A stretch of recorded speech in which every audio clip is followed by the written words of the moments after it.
Hormuz की लहरों में फंसा संकट अब सिर्फ अमेरिका और ईरान की लड़ाई नहीं रह गया है। एक तरफ ईरान होर्मुज़ पर अपना नियंत्रण बनाए रखने की कोशिश कर रहा है, तो दूसरी तरफ अमेरिका नाकाबंदी और दबाव के जरिए तेहरान को झुकाना चाहता है। इसी बीच 7 अगस्त को सऊदी अरब, पाकिस्तान और तुर्की ने मक्का में साझा रक्षा समझौता किया है और इस समझौते ने पश्चिम एशिया में एक नया क्षेत्रीय सुरक्षा समीकरण खड़ा कर दिया है, जिसे कई लोग इस्लामिक नाटो भी कह रहे हैं। लेकिन बड़ा सवाल ये है कि जब होर्मुज़ से लेकर लाल सागर तक संकट गहराता जा रहा है, तब ये नया गठजोड़ समुद्री रास्तों की सुरक्षा में कितनी बड़ी भूमिका निभा पाएगा, क्योंकि अब खतरा सिर्फ होर्मुज़ तक सीमित नहीं है, ये लाल सागर के बाब अल मंडेब तक पहुंच चुका है। नमस्कार, आप देख रहे हैं न्यूज़ 18 का डिजिटल प्लेटफॉर्म और मैं हूं आपके साथ जागृति खंतवाल। तो देखिए, जुलाई में ऐसे रिपोर्ट सामने आई थी कि ईरान ने हूती विद्रोहियों से कहा था कि अगर अमेरिका उसके ऊर्जा ढांचे पर हमला करता है तो वो बाब अल मंडेब को बंद करने के लिए तैयार रहें।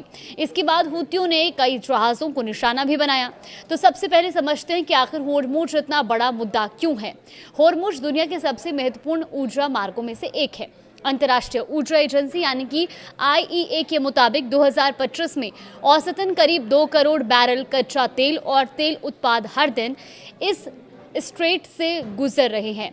अब ये दुनिया के समुद्री तेल व्यापार का करीब 25% था।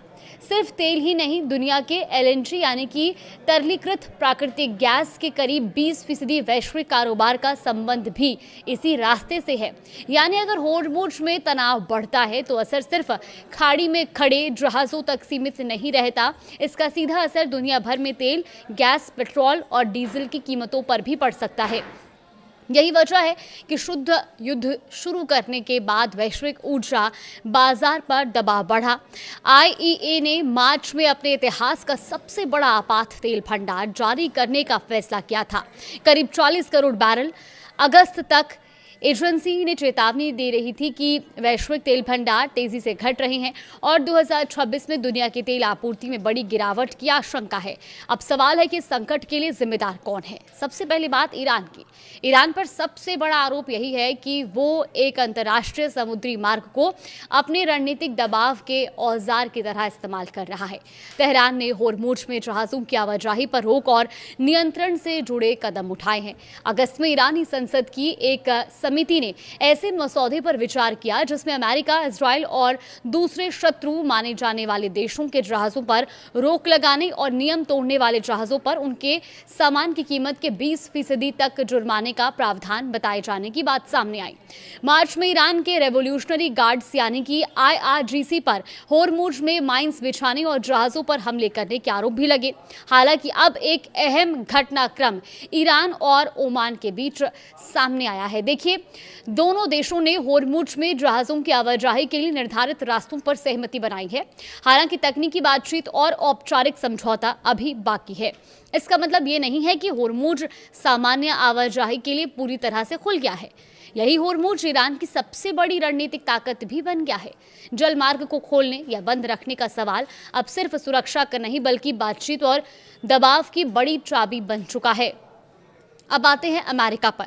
देखिए, पूरी कहानी का दोष सिर्फ ईरान पर डालना भी आसान नहीं है, क्योंकि अमेरिका ने जुलाई में ईरान पर अपनी नौसैनिक नाकाबंदी फिर लागू करने की घोषणा की।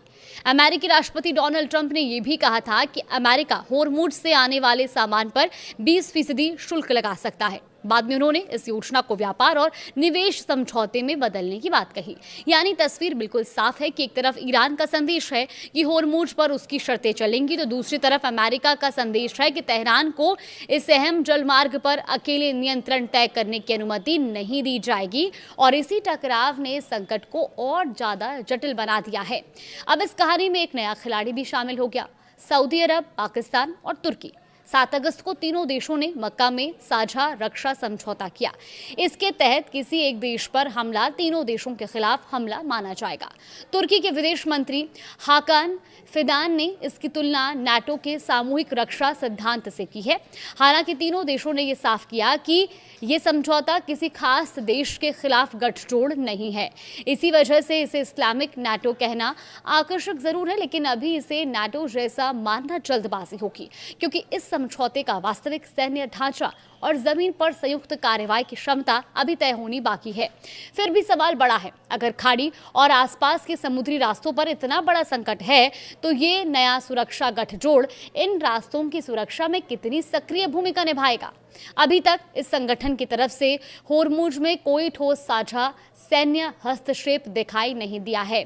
वहीं सऊदी अरब ने होर्मुज संकट के जवाब में जहां लाल सागर के रास्ते अपने व्यापार को बढ़ाने की कोशिश की है, तो आखिर इस पूरी कहानी का असली खलनायक कौन है, ये एक बड़ा सवाल है। और अगर इस संकट को सिर्फ एक विलन की कहानी बनाने तो तस्वीर अधूरी रह जाएगी। ईरान होर्मुज को अपने रणनीतिक दबाव के हथियार की तरह इस्तेमाल कर रहा है। अमेरिका सैन्य नाकाबंदी और आर्थिक दबाव के जरिए तेहरान को झुकाने की कोशिश कर रहा है।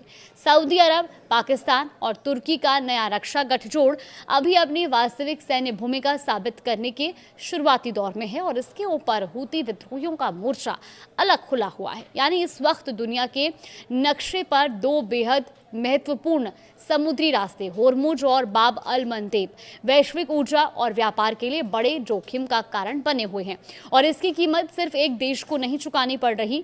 तेल भंडार घट रहे हैं, आपूर्ति में कमी बढ़ रही है और अगर युद्ध लंबा खिंचता है तो पूरी दुनिया की अर्थव्यवस्था पर दबाव और बढ़ सकता है। वहीं IEA ने अगस्त में अनुमान लगाया कि 2026 में वैश्विक तेल आपूर्ति में रोजाना 43 लाख बैरल तक की गिरावट हो सकती है। यानी होर्मुज की लड़ाई सिर्फ एक समुद्री रास्ते की लड़ाई नहीं है, ये ऊर्जा, व्यापार, सुरक्षा और पूरी वैश्विक अर्थव्यवस्था से जुड़ा संकट बन चुका है। फिलहाल इस पूरी खबर को लेकर के आपकी क्या राय है, हमें कमेंट बॉक्स में जरूर बताएं।